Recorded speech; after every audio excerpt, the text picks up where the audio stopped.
ఈ విషయం మీకు తెలుసా? వెస్టర్న్ కంపౌండ్ ఇది. దీంట్లో ఏమైందంటే, ఈ ఫ్లష్ ట్యాంక్‌లో ఎక్కువ గారుండడం వల్ల రబ్బర్ కింద గారు చేరిపోయి ఫాస్ట్‌గా నీళ్ళన్నీ డ్రైన్ అయిపోయినాయి. టోటల్‌గా పైన ట్యాంక్ అంతా ఖాళీ అయిపోయిందనమాట.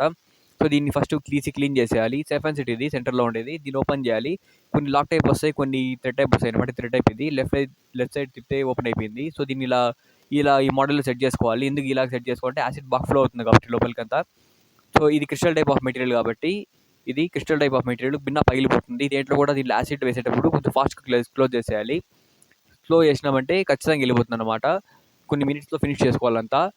టోటల్‌గా ఒక బాటిల్ యాసిడ్ తీసుకొచ్చి దానికి హోల్ చేసుకొని పైప్‌కి అది బాటిల్‌కి ఇలా క్యాప్ హోల్ చేసుకోవాలి. అప్పుడు సన్నగా ప్రెషర్‌తో కొడుతుంది కాబట్టి బాగా క్లీన్ అవుతుంది. యాసిడ్ క్లీన్‌గా వేసి క్లీన్ చేసుకోవాలి టోటల్‌గా. బాగా క్లీన్ అయ్యేంత వరకు క్లీన్ చేసుకోవాలి. మాక్సిమంగా ఫాస్ట్‌గానే చేసేయాలి. ఇలా అంతా అయిపోయిన తర్వాత నీళ్ళేసి ఫాస్ట్‌గా వాష్ చేసేయాలి. యాసిడ్ ఎఫెక్ట్ ఉంటే దాని ప్లాస్టిక్ చెడిపోయే ఛాన్స్ ఉంటుందన్నమాట. క్రిస్టల్ మెటీరియల్స్ పగిలిపోతాయి. సో, దీన్ని సెట్ చేసుకోవాలన్నమాట. ఇలా అంతా క్లీన్‌గా క్రాస్ చెక్ చేసుకోవాలి.